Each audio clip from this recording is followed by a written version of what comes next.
Very good morning, and you're welcome to the 19th in our series of Signpost webinars, where we examine the science, policy, and advice underpinning farm sustainability in Ireland. My name is Mark Gibson, and I'm Teagasc Connected Programme Manager. The series is being delivered in association with Dairy Sustainability Ireland, the National Rural Network, and Food Drink Ireland SkillNet. You can send us your questions by clicking on the Q&A tab at the bottom of your screen, and today's session is being recorded and will be available to view afterwards, along with a copy of the presentation on the Teagasc website. So far in this series, we've looked at the options available to Irish farmers to reduce their carbon footprint. And last week, with thanks to Keith Lampkin from Met Éireann, we examined the impact of climate change on our weather systems. So today it's appropriate that we take a look at how the Irish agricultural sector plans to adapt to the current and expected changes in our climate. And to discuss this further, I'm delighted to be joined by Damien Wyse, Higher Education Executive Officer in Climate Change and Bioenergy Policy Unit in the Department of Agriculture, Food and the Marine.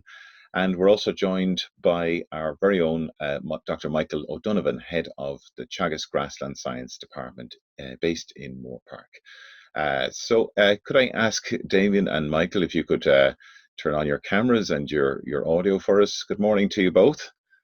Morning, Mark. Morning, Mark. Great.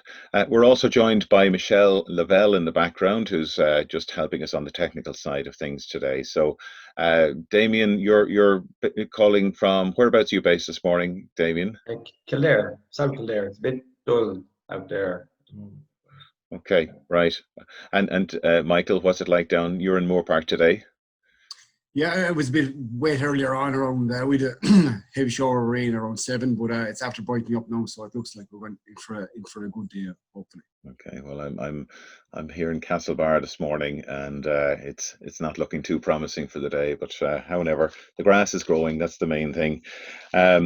So today, Damien, you're going to give us a presentation, and Michael, you're also going to give us a presentation. Damien, I think you got the flip of the coin, so you'll kick us off this morning's presentation. You're going to be focusing on the adaptation plan that your department has developed or in consultation with stakeholders. And so this is very much focusing on how we plan for the negative effects of climate change, and I suppose also the positive effects of climate change. Is that something that will feature? It is something that came up, but much less so. We focused on the priority impacts and the negative.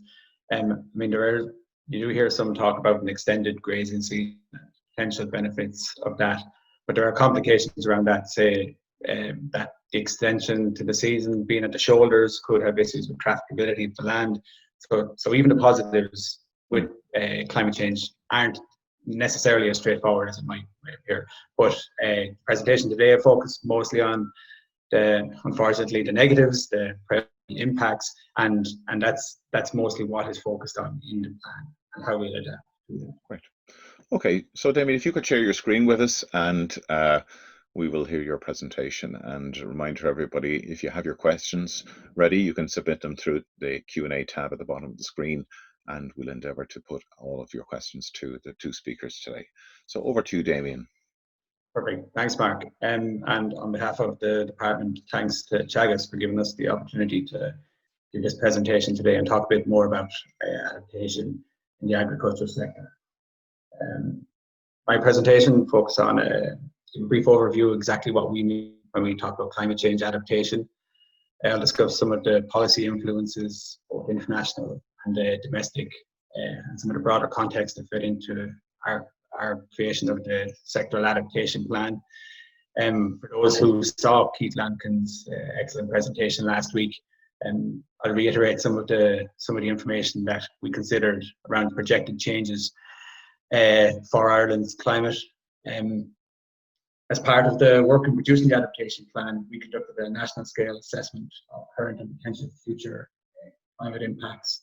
And as part of an impact and vulnerability assessment, from this we produced a list of priority impacts that we expect to see from climate change. I'll briefly outline some of those, as well as some of the cross-sectoral adaptation issues. And then I'll go through some of the case studies that we featured in the plan and measures, potential adaptation measures contained in those that could be considered. So what is adaptation? Climate change adaptation refers to how we plan for the negative effects of climate change and take suitable action to prevent or minimize the damage it can cause. Adaptation planning allows us to build resilience to changes in our climate, allowing society to take advantage of any opportunities that might bring. Ireland's climate is changing in line with global patterns. So an increase in mean annual air temperature, the number of warm days, increase in number of annual frost days, and an increase in annual rainfall. But even if we were to become a carbon neutral society tomorrow, our climate is going to continue to change. So sustainable adaptation is going to be necessary one way or another, and the agricultural sector must be. So here are some of the adaptation policy influences that feed into our work in this area. Internationally, there's the Paris Agreement and the Sustainable Development Goals, and Goal 13, as you can see, is particularly relevant to adaptation work. There's the Green Deal with a proposal to enshrine adaptation strategy law, a step up in adaptation across the EU. Domestically, the Climate Action and Low Carbon Development Act 2015 gives statutory authority to the work that we do in the area. On the adaptation side, the National Adaptation Framework arising out of the Act gives a framework for how we create our sectoral adaptation plan. And we created it alongside, it was done as a whole of government approach to creating adaptation plans. So agriculture is one sector, but there are 11 others, such as biodiversity, water infrastructure and water quality. And our own plan, for example, contains agriculture, forest and seafood, which are three related sectors all taken together. And then there's the climate action plan to tackle climate disruption, which the next iteration of that is currently being discussed as well. The Climate Change Advisory Council, an independent advisory body tasked with assessing and advising on how the country is making the transition to a low carbon, climate resilient and environmentally sustainable economy. They also feed into our work and provide commentary and guidance. They're established in 2016. In their 2019 review, just one point, that adaptation is continuous learning and improvement process. And really we're with this first statutory plan, it's an iterative process, but this is the first statutory plan. So in a way, although there has been adaptation work ongoing, we're at the start of a formal coordinated process here. In December 2019, there's a review of the sectoral adaptation plan making. The CCSE noted that although climate adaptation is expensive, inaction will likely cost more. Good progress has been made, but gaps remain. And perhaps the most important point that they made for our work in the department is that to date, awareness of the need for adaptation remains poor. And to counter this, we need to ensure adaptation is properly mainstreamed in policy. The IPCC 2019 Climate Change and Land Special Report also we're considering. Land provides the principal basis for human livelihoods and well-being, including the supply of food. It's both a source and a sink of greenhouse gases, and land ecosystems and biodiversity are vulnerable to ongoing climate change and weather and climate extremes. Sustainable land management can contribute to reducing the negative impacts of multiple stresses, including climate change on ecosystems and societies.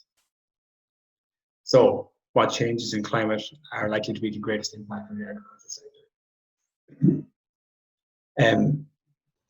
Again, this will be familiar to anyone who saw Keith's presentation last week. In conducting our risk assessment as part of the sector adaptation plan, we identified the following projected changes in climate as those most likely to impact on the sector. So, drier summers, average temperature increase of 1.6 towards mid-century, and this may look like a small change, but a small change in the average can have a big impact.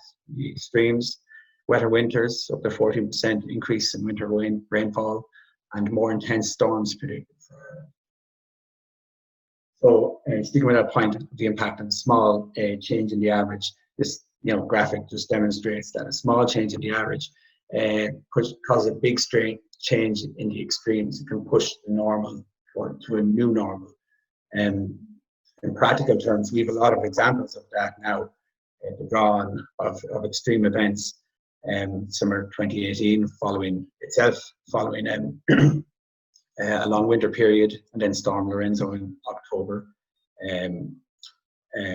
where many houses were flooded, businesses are losing power, and it's difficult to remember even since we've been through a lot since February, but in February of this year, heavy rainfall caused flooding in parts of the country, and then we had an excessively dry spring, which caused a landslide in Leitrim at the Dawn of Hope Bridge as well. And all these just serve to illustrate that unfavourable climate events are going to become more frequent and more extreme. Excuse me, that adaptation planning, in effect, resilience building is crucial to addressing this. So the observed changes in climate, which we've just seen there, changes in air temperature, precipitation patterns, extreme events. In preparing our adaptation plan, these were identified as likely to have the greatest impact on the agricultural sector. And the following impacts here shown as the greatest priority for the sector. There were others, but these are the priority impacts that were identified in our work in preparing plans. So slurry storage and land spreading, soil quality condition impacted by both wet and dry conditions, windrow due to stormy weather, and a greater increase on our risk on waterlogged soils, infrastructure damage, and survivability of vector-borne diseases and possible prevalence of and establishment of pests and diseases, and changing pest and disease behaviour, heat stress, and food safety irrigation. The food safety issues which could potentially arise where irrigation interventions are required. And I've already mentioned that this plan, the agriculture plan, was done as part of a suite of plans, if you like, covering a lot of sectors. So there are cross-sectoral adaptation issues as well. Intensification of agriculture, putting pressure on our environment, in particular water quality, land use options not always being correct for soil type, biodiversity suffering as a result of intensification and monocropping, farm infrastructure may be inadequate for future climate scenarios, and increased intensity of rainfall threatens soil function and ability to retain nutrients. So these cross-sectoral issues and priority impacts were explored in greater detail in a series of adaptation case studies that are contained in the plan. Under the headings here, so animal health and welfare, biodiversity and agriculture, food safety and climate change, grassland, horticulture, tillage, water and agriculture, windrow, and forests. And these case studies presented possible adaptation measures that could be useful in making the sector more resilient. So biodiversity and agriculture, use of nature-based solutions approach to adaptation, hedgerows to provide shelter to protect crops from cold and heat, create biodiversity hotspots which can host natural enemies of pests, improving soil structures as a way of facing the challenges of climate change. Under horticulture and tillage, use of catch crop mixtures with different characteristics, such as resistance to pests and diseases, adapt sowing dates, species and variety selection, new agricultural techniques and products. Under grassland, or a case study in grassland, build fodder reserves, early warning systems to identify deficits in feed. There's also mitigation measures, because mitigation and adaptation go hand in hand a lot of the time. So some adaptation measures have mitigation built into them as well. So use of mitigation, species swards, use of mixed species swards and leguminous crops more resilient to increased temperatures. Under animal health and welfare, promoting sustainable animal health and welfare practices, for example, adequate housing and shelter during heat waves. Grassland, maximizing grazing efficiency through recording grass production, and water and agriculture, properly sited and designed slurry stores to prevent runoff. And so conclude from that. So, I mean, the adaptation plan contains a range of these case studies and potential measures that those involved in the sector could go to as a starting point in how they might adapt their own practices, better prepare and plan for the expected changes that we see. In conclusion, we're already experiencing the negative impacts of climate change. Climate change amplifies the existing risks and creates new ones. Adaptation is not an alternative to mitigation, but an essential component in our efforts to reduce the impacts of climate change. And well-planned early adaptation done right saves money, protects nature, and helps prevent disruption later. Thank you. Thank you, Damien. That was a an excellent overview of the work that you've been doing on the adaptation side of things. So what we're going to do now is Michael O'Donovan is going to give us a presentation on some of the practical aspects of adaptation, particularly in the context of grassland management. Michael, are you there? Sorry, I need to switch on your video, I think, Michael, do I? So Michael, we had a presentation last week from Keith Lampkin from Met Éireann, and he was showing us some of the work that Teagasc has been doing in association with Met Éireann, particularly around grass growth and grass modelling. That's a project you've been directly involved in, is that right? That's correct. That's correct, Mark. I'm just trying to share my screen here.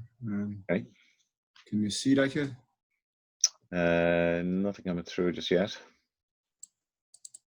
Yeah, something happening there now. Have you got that?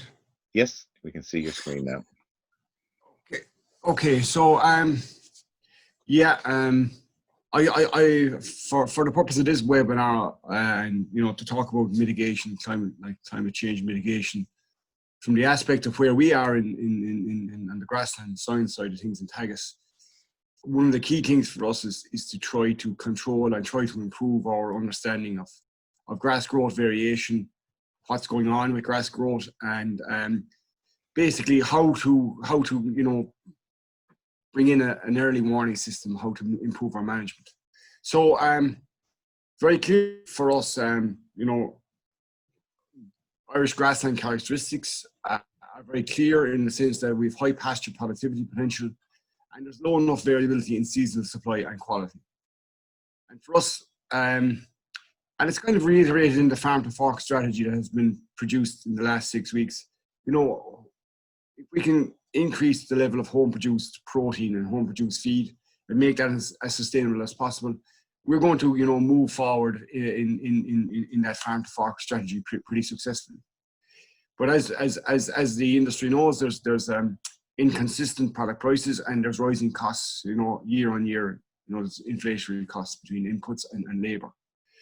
And increased grazed grass, it does decrease the cost inside farm gate, and makes us more and more competitive. And one of the key things for us is always to consider what, well managed grazed grass, well utilized grazed pasture, the cost benefit of that relative to other feeds, such as, okay, grass silage is a home produced feed, but it's still nearly 2.5 times the cost of well utilized grass.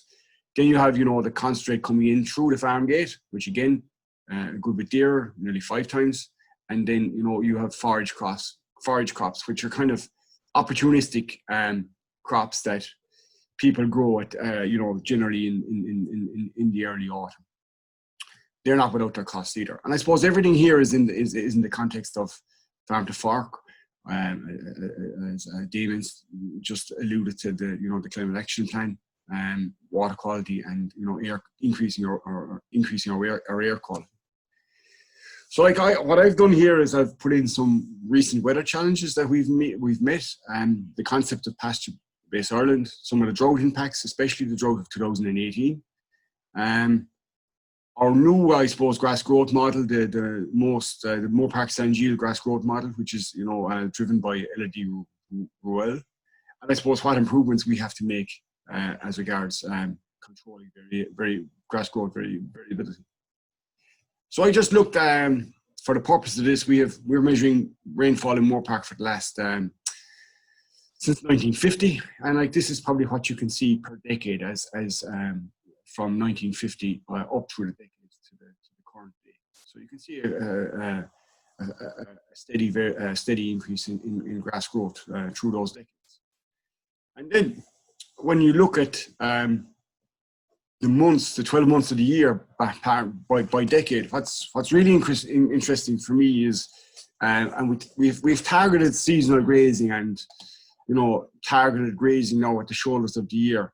And as we have moved through, if we just move through some of the months of February per decade, you can see here, it's probably fairly apparent why we have targeted that, because February-March periods have they have shown decreased spring rainfall in those periods.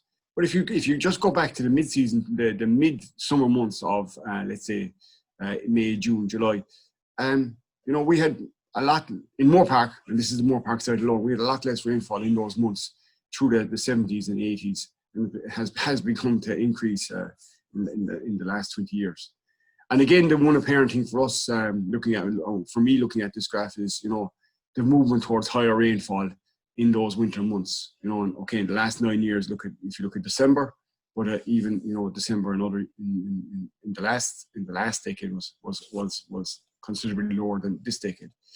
So okay, we've seen an increase in overall annualized rainfall per decade, but there is variation taking place through the months, and I suppose that's where some of our mitigation has to be considered. And I suppose we have looked at that through targeting earlier spring grazing in that February period now. So some of the recent weather challenges, and looking at the recent weather challenges, there's been about 7 weather challenges in the last 11 years. And some of these have varied from 2 weeks up to 3 months. And like the most recent weather challenge, if you just go through these, has been, very low rainfall in the eastern coastal counties in May or June of this year, which caused, a fair amount of supplementation intervention to take place. Then the previous one to that would have been the drought of 2018, which would have been, probably cost the country about 3 ton of pasture on average, on individual farms. That might have been a lot more considerable. March, April of 18 with Storm Emma, 2 weeks of no growth, which I suppose did a lot of damage on the farm as regards feed supply. There was a lot of feed being used for a 2 to 3 week period. In that period, there was a delayed spring grass growth. There was no growth there for a number of weeks due to the snowfall that we had. Then there has been other weather events like Storm Ophelia in September, October of 17, which caused a lot of livestock to be housed and constrained a lot of silage harvesting in northwestern Midlands. And 13, a very cold spring. Autumn 12, very late autumn, and the two of these kind of joined onto each other to cause a fodder crisis in the northwest, and then another fodder crisis down in the south. And then May 2009, there was a very heavy rainfall in that month, causing very, very poor grazing conditions, delayed first cut silage, and reduced dry matter production for that year. So, like of the seven weather events that we've experienced in the last 11 years, by far the most significant was the drought of 2018. And I suppose this just kind of shows you, when I was putting this together, I didn't probably take when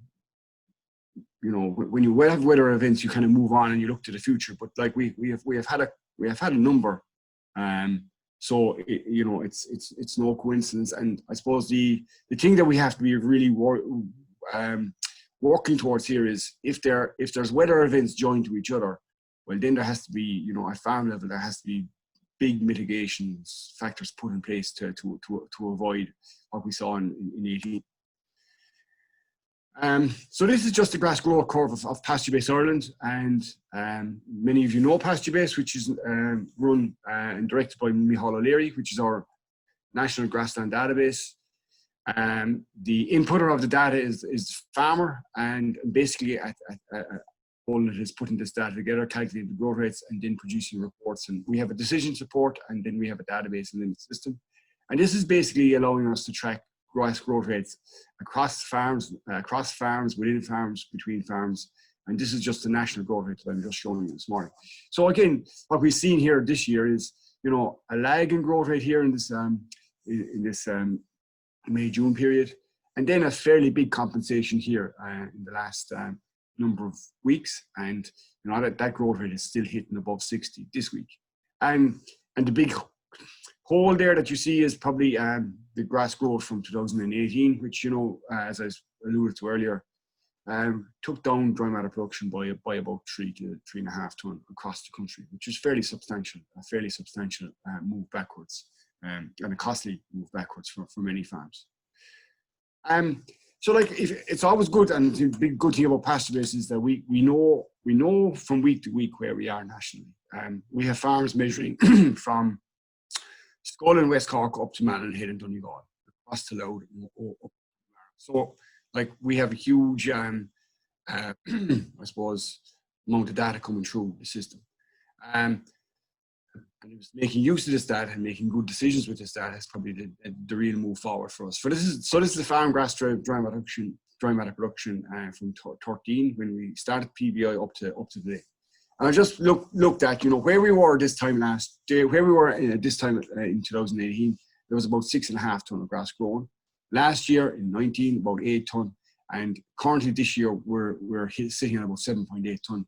But if you put in the last 2 weeks go ahead, we're probably up to where we were in 2009.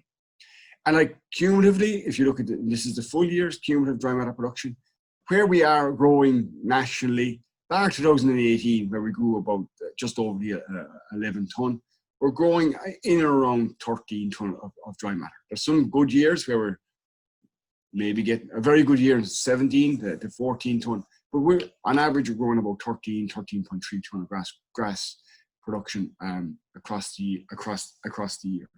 And there is differences when you go into enterprises. The dry stock that are measuring grass are growing about 10.5 to 11 tonne of dry matter. And like, this slide just shows you the dry matter production distribution of grass production across the 3 years. So what I have here is the amount of dry matter produced, or the proportion of dry matter produced here. So if we look at 25% of the population are growing about 13 tonne of grass dry matter here in 2009. And what I just want you to focus on here is, as we move through the years, in 2018, 25% of the population grew about 10 tonne. So a straight move back of 3 tonne in that population. And again, you have the extremes here. You have some farms who grew 16, 15, 16 tonne. And in 2018, these farms were in the west of Ireland. They weren't in the east. And then you had, farms which were really restricted by grass production in that drought year, grew 6 to 7 tonne. But that was a lower part of the population. And in 17, then we had nearly 30% of the population grew 14 tonne of grass dry matter. So I suppose when you're looking at these averages, averages can be deceptive, and I suppose this is a much better way of looking at the data and seeing where the proportions lie as regards dry matter production. So you can see a large chunk of the population are well capable of growing 13 to 14 tonne onwards. And farm environments, and this is the one thing that we have to consider. Farm environments are not the same. And I have the grass output graph there for Ireland, and many people have listened to us before, and Ireland is not that big. The cumulative grass dry matter production differences across the country are very small, and that we might have said that 10 or 15 years ago, but when you look at PBI data, there's farms across the country well capable of growing 15, 16, 17 tonne with appropriate management, with appropriate soil fertility. Okay, in the northwest, there's higher rainfall and there's a later start to growth, but that doesn't mean the cumulative figure is that much different than the Southern Midlands. And a lot of the differences here that we see at farm level are enterprise driven, they're management driven, in the sense that early turnout, grazings, the timing of things, the timing of grazing issues is crucially important. Climate, yes, and how you adapt to climate and how you set up a farm system to climate is very, very important. And that's one of the reasons we have this heavy soils program running. The use of farm roadways, the use of on-off grazing, they're adaptations to climate, and many farmers have put them in place. Soil type, yes, there's challenges with heavier soil types as regards grazing. They can be very, very productive mid-season. That's another challenge as regards timing of grazing, timing of taking out silage, whatever. And soil fertility, like the soil fertility challenge is just basically, you know, reacting to a soil report. I don't think there's you know, there's much more I can say on that, but you know, soil fertility is basically, you know, good management, reacting what the report says, and getting a nutrient management plan in place. As regards sward species, you know, we have a considerable amount of evidence now out there showing, you know, the use and the advantage of grass clover swards. We've about 8 years work from here in Moore Park, and about I think about 6 years in County, showing the benefit of high clover pastures and what they can grow, what the animal effects are from them, and you know, we are going to be met with lower probably nitrogen application patterns, and one of the key things that we have to put in place is clover on farms. Like the evidence around multi-species is not there yet, and you know, I would say the multi-species work is in its infancy, and the persistency of multi-species swards is something that is going to be challenging in the medium and longer term for those swards. While they may be there at the start, they may not be there at the end. And the outcomes here that we're talking about here can be entirely different. You know, I could give you the range and differences there in dry matter production for all those factors, but you know, if you can manage and join the positives of all those factors together, you know, farms can produce 13 to 15 ton of grass dry matter consistent. So I just wanted to look at inside in this because of, you know, many of us didn't probably know what a large grass deficit was until 2018 came, and like, you know, at the time, different I suppose there was different reports of the cost of drought coming out, and this is work. This is results from the National Farm Survey from Brian Moan's group for the last 3 years. So if you just focus here on 2018, concentrate costs increased by about 2 cents a litre over 17. And concentrate input per cow went up by about 300 kilos. And pasture and forage costs also went up by another cent a litre. So like purely from the deficit of grass production, the costs of concentrate and the cost of pasture and forage costs rose by about 3 cents a litre. Number of grazing days moved backward by about 6. And the one interesting thing here is, and this is from the dairy side, the milk produced actually stayed the same from the previous year. So, you know, farmers put in extra feed but got actually no extra response from that feed that went in that year. And the total costs, you can see here, the total costs, you know, went up by about 4 cents a litre. So I suppose it's worth considering when you're putting in all this feed, and at the end of when you come to, you know, December, and you look at the budget from the farmer, and there's you know, no extra revenue coming from the feed source. It's probably a huge pressure on farm incomes, and it is a huge pressure on farm incomes, and it's something that we probably have to be cognizant about. And like what I looked at here was the cost to a 40-hectare farm of that drought was about 16,000 euro, which is a substantial cost. And like on a per hectare, it's about 400 euro per hectare added feed cost in the 18. And no added performance. That's probably the key thing that we have to focus on here. No added performance from this extra feed. And when you look at the data, and I didn't show it here in this slide, the lower stock farms, and like by virtue of the fact of them being lower stocked, you would say that they were in a better position, like to cope with this. They actually had from the National Farm Survey data higher feed costs, and that's something that we should consider here. You know, just because you're lower stocked, we have to consider. You should be considering: are you using the feed inside the farm gate well enough? And you maybe could consider that they're not. Maybe these lower stock farms are not focused enough on pasture. And then from 2019, there's the residual feed costs. And in fairness to farmers out there, you know, they built surplus, they mitigated this effect, by building surplus silage, and that was a carried cost into 2019. So you can see there's added awareness from the previous year on this. So one of the key things that we've looked at in the last probably, and one of the key limitations out there in grassland science in the world, you could say, is the lack of a model to predict grass growth and the lack of a usable model to predict grass growth that's used by the industry.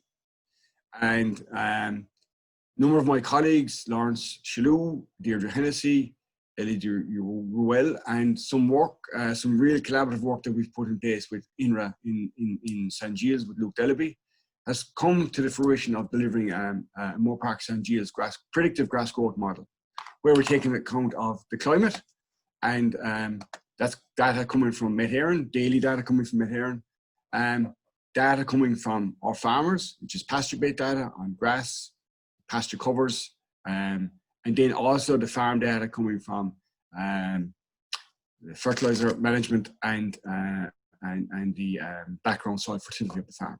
So through this model, we have delivered a farm predictive grass growth model that now is being used, and it's in its second year of a pilot program on about 60 farms out nationally, and it has come to fruition where we have accurate grass growth data from farms, accurate soil fertility data, accurate up-to-date soil management data. We can be quite accurate as regards the prediction of grass growth. And like, why is this important? It's important because, like, if you do a farm cover today, that's last week's growth. It's not really telling you much about what's going to happen in the next 7 to 10 days. And ultimately, if you want to be ahead of the game here, you have to know what's going to happen in the next 7 to 10 days as regards, your management decisions for that. You can get some long-range forecasts, and I think Keith spoke about that last week. Some of them can be about 30% accurate to what happens. But I suppose what we want to get to is a high level of accuracy that we're actually preempting the decision making for the next 10 days, 7 to 10 days, 2 weeks. And like the grass growth model here, weekly growth prediction, if you look on the left here is the counties showing the current grass growth, and on the right you can look at the moist model predictive grass growth. And in any 1 week, these can move by 25, 30 kilos. And I suppose that's the magnitude of management change that has to take place to alleviate some of the things that can happen at farm level. And one of the key things for ourselves here in Teagasc and working with Met Éireann and trying to join up with other agencies is that we're using data properly, and then we can make proper use of this data to disseminate out this nationally.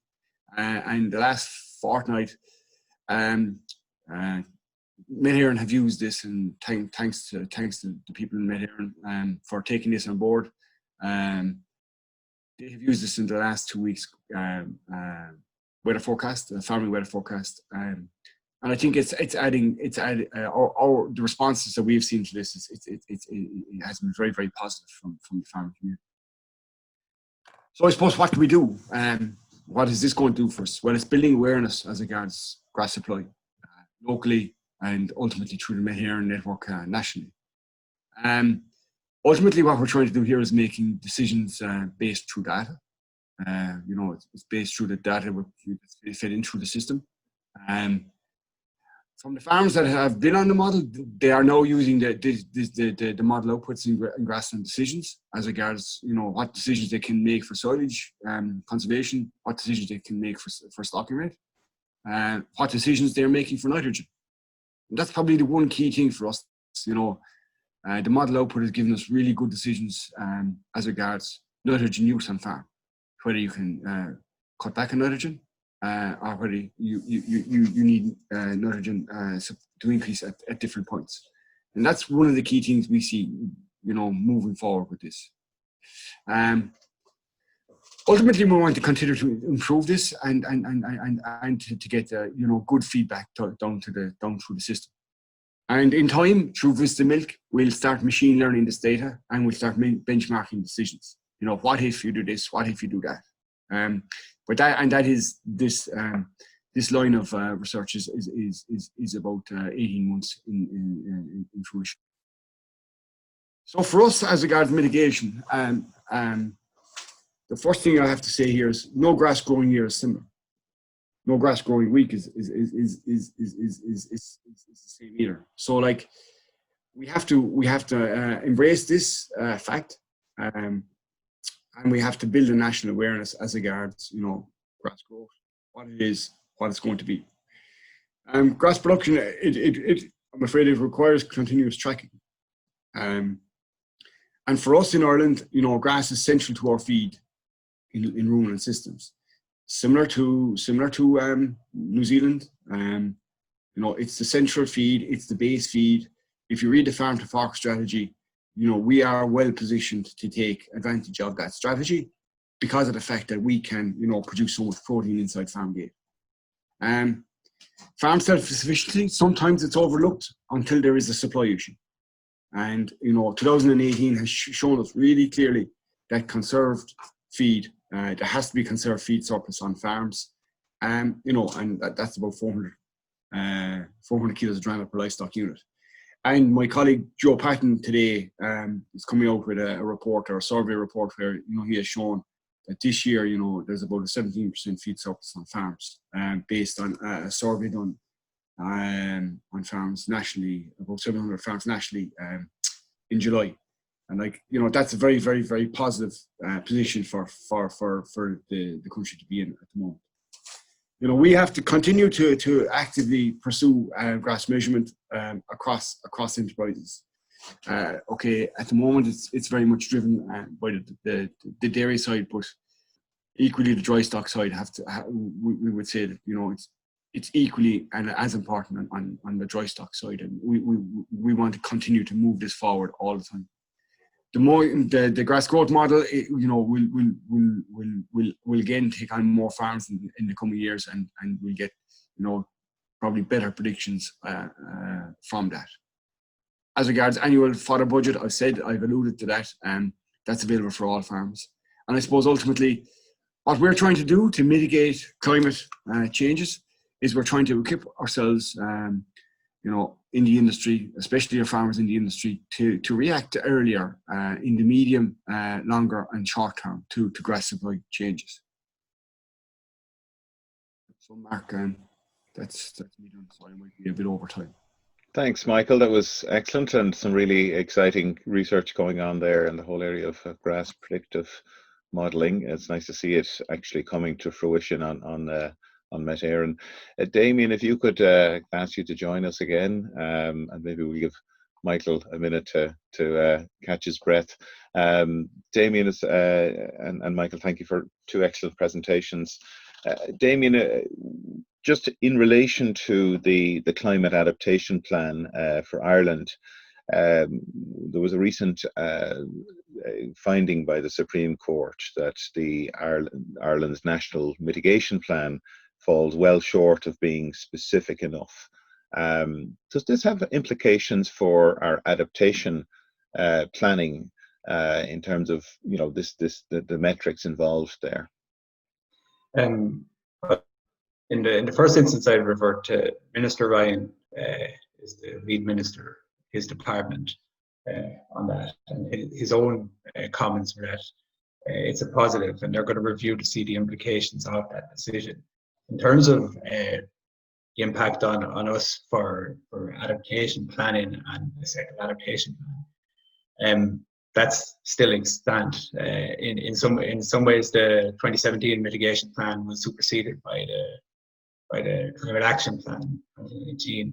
And what we're working off in the sectoral adaptation plan is still there. It's a plan that is set to run a minimum or a maximum of 5 years from 2019. It will have to be reviewed after that. It contains 16 actions and 41 sub-actions that we've now moved on to an implementation phase on that. So, yeah, the ruling requiring, you know, more specific targets in the mitigation plan is something that is going to be reviewed in the Department of Communications, Climate Action and Energy. But for our own part, practically, on our day-to-day work and implementing the adaptation plan, it's fine for the time being. Oh, you're muted, Mark, sorry. Sorry about that. I have some background noise here. Damien, we have a question here about how does sustainable adaptation sit with sustainable intensification? This notion of, I suppose, reducing the carbon footprint per litre or per kilogram of food produced. I suppose in the first instance, I'd say it can be looked at separate to sustainable intensification. There's a lot of adaptation measures that, properly well cited measures don't necessarily contradict intensification. I'm thinking of things like hedgerows and field margins and riparian buffers, and these sort of adaptation interventions in the first instance. In our sectoral adaptation plan, as part of our public consultation, the issue of intensification was raised, as a potential threat to biodiversity in that regard. But a lot of the measures in the plan, I would envisage them as separate to that issue, or potentially separate. They're no harm, they're benefits, and they have potential co-benefits in terms of biodiversity and wider issues beyond intensification. Okay. There's just a question in relation to silvopasture. I presume it relates to the potential role of agroforestry. Do you see that this could become an important part of the adaptation plan, particularly in relation to animal shelter and potential for heat stress and other inclement weather impacts? Yeah, it didn't necessarily feature in. So say I was talking about the potential adaptation measures in our case studies, and agroforestry and silvopasture didn't necessarily feature there, but it's certainly a measure with potential, and again, it has so many co-benefits in terms of sequestration as well. But like you're talking about, shelter for animals and biosecurity and biodiversity generally. So it's a although it wasn't necessarily in this plan, it certainly is a good adaptation measure. Michael, if I could turn to you in relation to, I suppose you talked about 2018 being a difficult year for grassland production in this country, and a lot of extra concentrates fed without a return in yield as a result. The whole question of resilience was really a big conversation point that year, wasn't it? It was, how resilient are our grassland systems in Ireland? Are we over reliant on certain aspects, or are we, looking at the grassland as the too much of the part of an animal's diet, or how do we get around that issue in the future, where we could see a lot more variability in grass production in a year? There's obviously grassland production is reliant on external inputs, fertilizer. We see the farm to fork you mentioned in your presentation.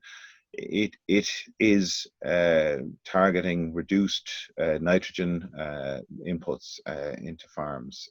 How do you see all of those different factors, our Irish farming, grassland farming, responding to those issues?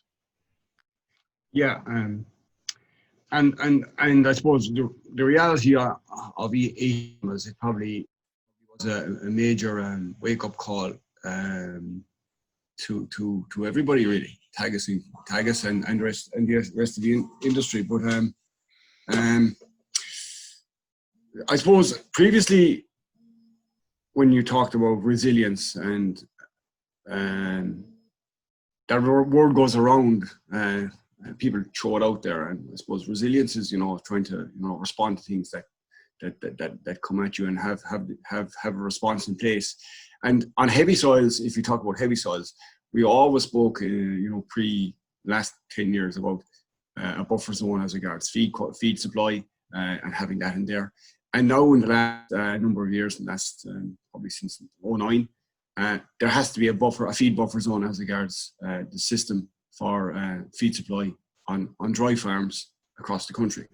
And that's probably something that we've learned over time, and 18 has probably really shown us that, because what really 18 has shown us, when feed is in short supply, bought in feed gets really expensive. And the only way you can mitigate against that feed cost is to have feed available inside farm gate. And ultimately that is grass silage. And that's probably something that has been real focus put on in the last 2 years probably. And it's fair to say that some farmers had that in place previous to that anyway. But it has been really a hard lesson for everybody that when something gets into short supply, it gets expensive, and if it gets expensive, the animal doesn't respond any better with that expensive feed input to it be when it's normal. As regards resilience, and I've seen some of the questions here, fertilizer. The one key thing about fertilizer and when we move forward with clover is, that's going to take a lot of better management to come forward with the same performance from grass-based systems. It is not a simple species. It requires high soil fertility, high K, high lime status built up over time, and it requires good grazing management, and it requires good grazing management to maintain itself into the sward. And that's going to be a big challenge, and it's going to be a problem for some farms. And that is the reality of that. But what clover can do, and Deirdre's Hennessy's work in Moorpark, clover can fix nitrogen very well if it's there in a high proportion. And like what we want is we want 20-25% of clover in the sward on average across the year, and that's what we were looking at, where we would see it giving added value to the sward. And like that's to answer the question, that's going to give us resilience going forward as well, to as regards fertilizer supply and having fertilizer there being fixed across the year. We have to start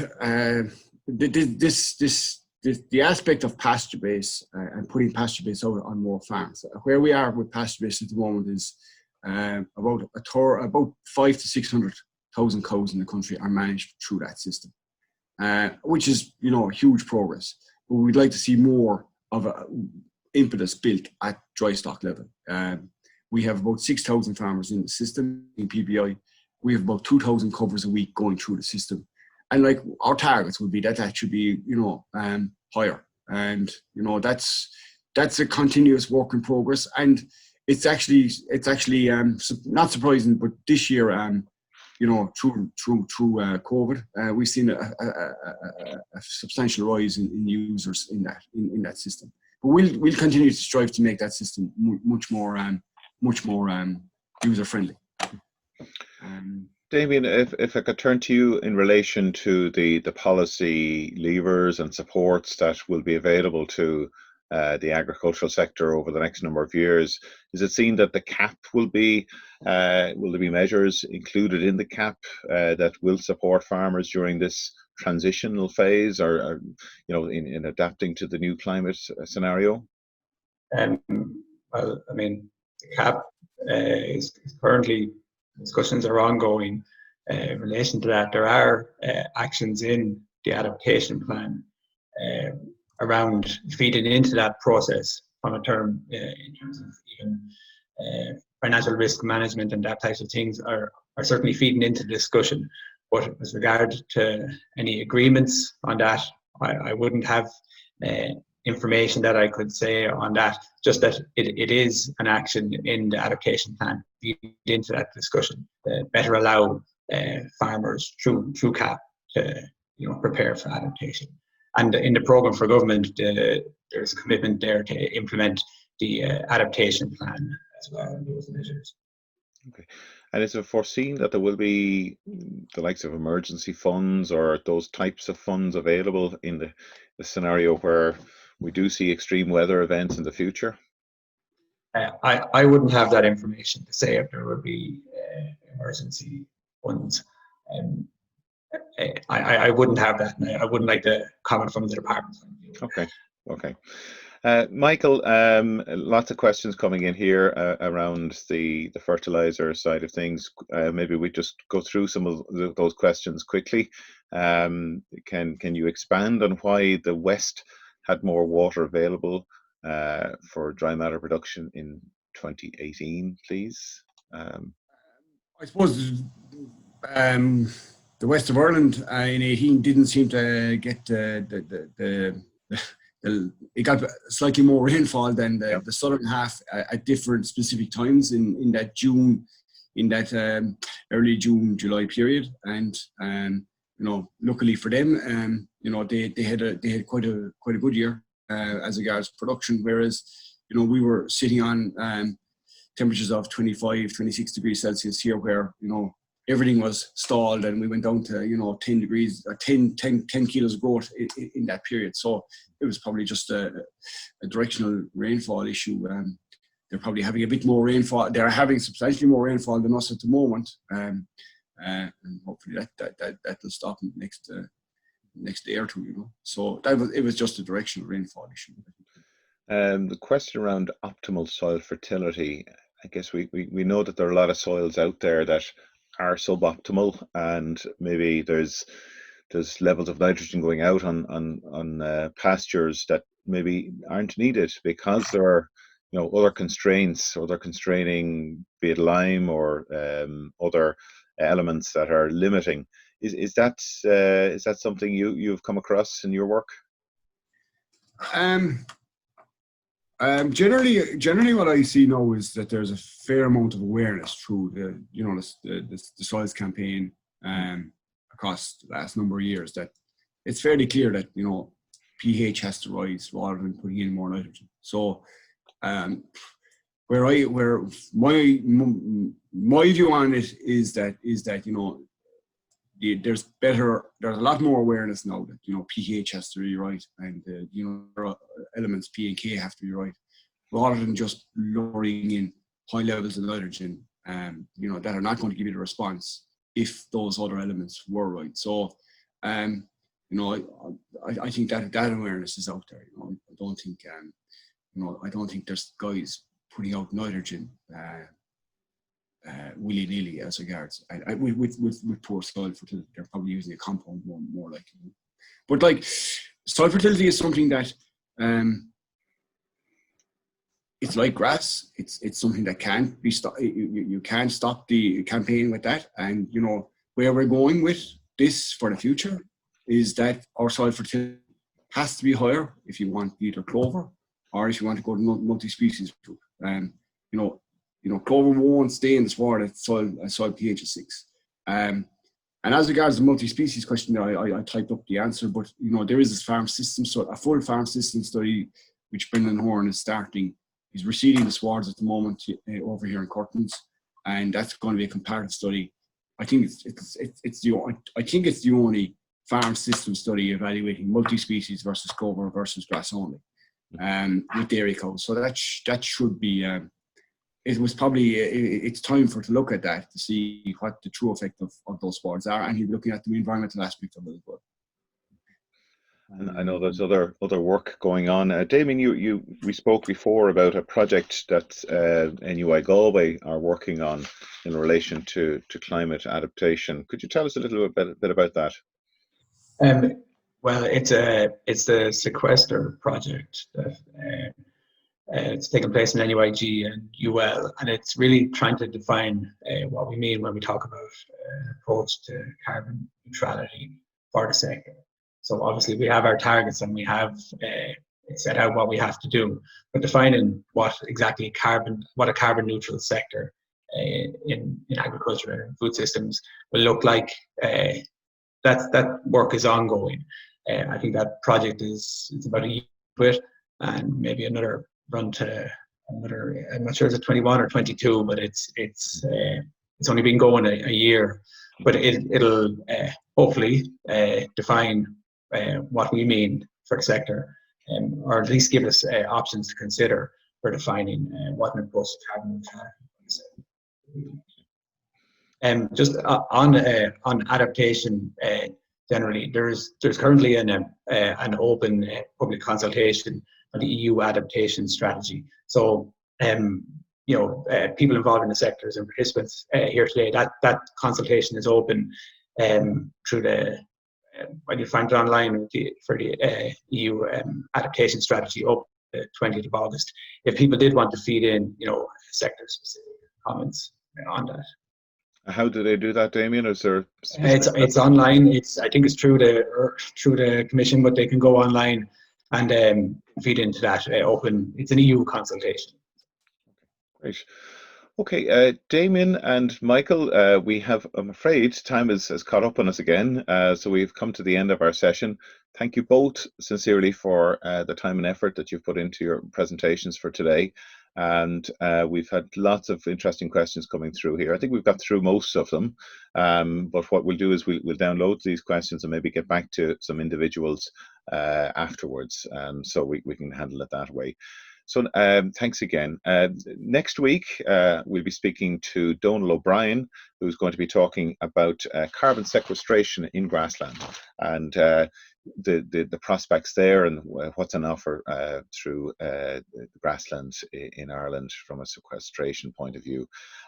So I want to thank our speakers again today, Michelle Lavelle for helping out in the background, and please do get access. You can get access to the YouTube video of today on the Teagasc YouTube channel, or indeed, if you want to see the presentation, it'll be on the Teagasc website in the next number of days.